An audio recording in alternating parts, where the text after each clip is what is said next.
पूर्वांचल की सियासत अब लगातार गर्म होता जा रहा है और आपको बता दें कि जागो राजभर जागो ने इंडिया गठबंधन को समर्थन दे चुके हैं। और हमारे साथ हैं महेंद्र राजभर जागो के सचिव। थोड़ा सा इनसे हम बात करते हैं कि इस बार के चुनाव में खासकर पूर्वांचल में क्या घमासान मचने जा रहा है, क्योंकि बहुत बड़ी संख्या में राजभर समाज हैं। और जिस तरीके से अनिल राजभर हुए या ओम प्रकाश राजभर, सभी लोग अपने अपने राजनीतिक कैरियर बनाने के लिए लगे हैं, लेकिन राजभर समाज इस बार क्या करने जा रहा है, किस मूड में है, वो जानने के लिए हम बात करेंगे।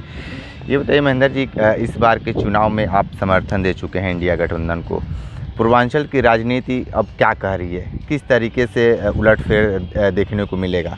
देखिए, सबसे पहले तो मैं आपका बहुत बहुत धन्यवाद करता हूं कि आपके माध्यम से समाज के हक अधिकार की लड़ाई भी बहुत दूर तक तय कर चुका है।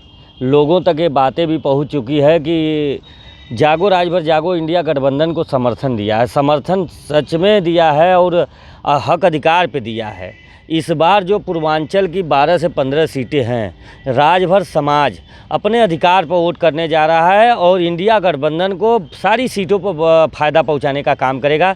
क्योंकि राजभर समाज अभी तक बोल रहे हैं कि 10 साल से सेंट्रल में गवर्नमेंट है और यूपी में भी गवर्नमेंट है। वह कहा गया है कि हाई कोर्ट की फटकार, डबल इंजन की सरकार, ऊपर से हाई कोर्ट की फटकार, फिर भी नहीं मिला राजभरों का अधिकार। तो हम लोगों ने कोई ऐसा भाजपा का मंत्री नहीं रहा होगा जो क्षेत्रीय रहा हो, देश से लेकर राष्ट्रीय से लेकर प्रदेश तक का सभी लोगों के दरवाजे हमने खटखटाया और राजभर समाज को ये लोग टिकट देना पसंद करते हैं, अधिकार देना पसंद नहीं करते हैं। तो इंडिया गठबंधन ने हम लोगों को आश्वासन दिया है कि आप लोग हमारा सहयोग समर्थन करिए और राजभर समाज के हक अधिकार की लड़ाई को अंतिम रूप दिया जाएगा।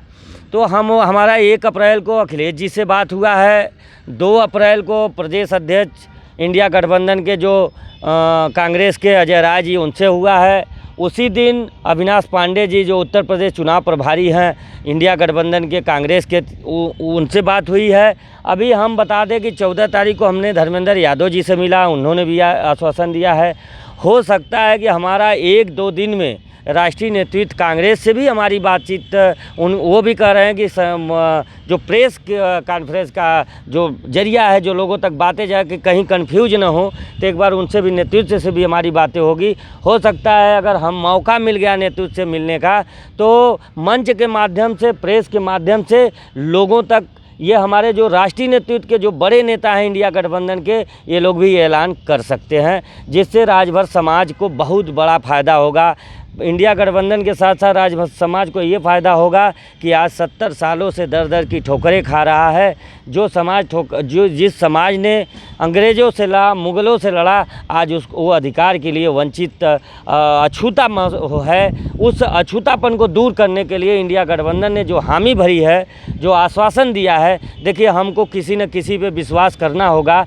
तो अब इनका तो विश्वास करना ठीक नहीं है एनडीए सरकार का, क्योंकि हम राजनाथ सिंह से भी मिले, हम महेंद्र पांडे से 5 बार मिले हैं कि आप मुख्यमंत्री से कह के प्रस्ताव भिजवा दीजिए। उन्होंने सिर्फ हाँ हाँ करके आश्वासन दिया और सरकार का कहा जाए कि सरकार चली भी गई। जब चुनाव चल रहा है तो सरकार में तो उनका मान, और वो आज तक नहीं मिलवा पाए। ठीक, आपकी बहुत बड़ी बातें लंबी हो रही है। ये बताइए कि अब तो आप प्रचार भी करना शुरू कर दिए हैं इंडिया गठबंधन का, खासकर आप जो चंदौली वाले पे कर रहे हैं और भी अभी बनारस में भी करने वाले हैं।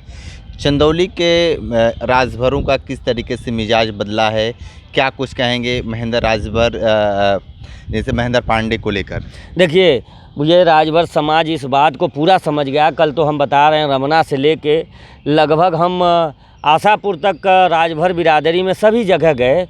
उन लोगों का कहना है कि ये सरकार अधिकार नहीं दे रही है। दूसरी बात, सबसे बड़ी बात बता दें कि 10 साल का समय हो गया, दोनों बार महेंद्र पांडे जी कैबिनेट मंत्री रहे, लेकिन राजभर समाज ही एक उनके निगाह में अछूता रहा, जिसके दरवाजे एक बार भी नहीं गए हैं। और 3 बार हमारे जो इंडिया गठबंधन के प्रत्याशी हैं, 3 बार मंत्री रहे। इन्होंने एक इतिहास कायम किया कि इंटरनेशनल स्थल सारनाथ, जो विश्व को एक बुद्ध दिया, जो जिस बुद्ध ने पूरे विश्व को यहाँ से संदेश दिया, उस स्थल के पास महाराजा सुहेलदेव की मूर्ति लगवाई। जिस मूर्ति के सुहेलदेव की मूर्ति लगने से वो फ़ायदा हमारे इंडिया गठबंधन के प्रत्याशी ने कभी यूज नहीं किया, लेकिन उस मंदिर के नाम पे, उस मूर्ति के नाम पे, महाराजा सुहेलदेव के नाम पर राजनीतिक रोटी भारतीय समाज पार्टी के नेता ओम प्रकाश राजभर और उनके बाप बेटे दोनों, जो प्राइवेट लिमिटेड कंपनी है, वो इस पे राजनीति करती आई है। जैसे बीजेपी मंदिर बना है कोर्ट के आदेश से और राजनीति करती है कि हमने मंदिर बनवाया, इसी तरह इंडिया गठबंधन के जो हमारे चंदौली के प्रत्याशी हैं, मूर्ति इन्होंने लगवाया, लेकिन उसका फायदा माननीय ओम प्रकाश राजभर जी सुहेलदेव करके लेने का काम किए हैं। ठीक है, तो आप सुन रहे थे महेंद्र राजभर जी को, बहुत सारे बातों पे इन्होंने प्रकाश डाले हैं। और भी नए वीडियो के साथ हम मिलेंगे, हमारे साथ बने रहिए। न्यूज़ बकेट के साथ में दीजिए इजाज़त, नमस्कार। पेश है न्यूज बकेट हिंदी मासिक पत्रिका। पढ़ें इस महीने की पूरी खबर विस्तार से हमारे न्यूज बकेट की मैगजीन में। हमारी ई मैगजीन को मुफ्त में पढ़ने के लिए अभी लॉगिन करें www.newsbucket.in पर। इसके अलावा रोज की ताज़ा खबरों के लिए हमारे YouTube चैनल को तुरंत सब्सक्राइब करें।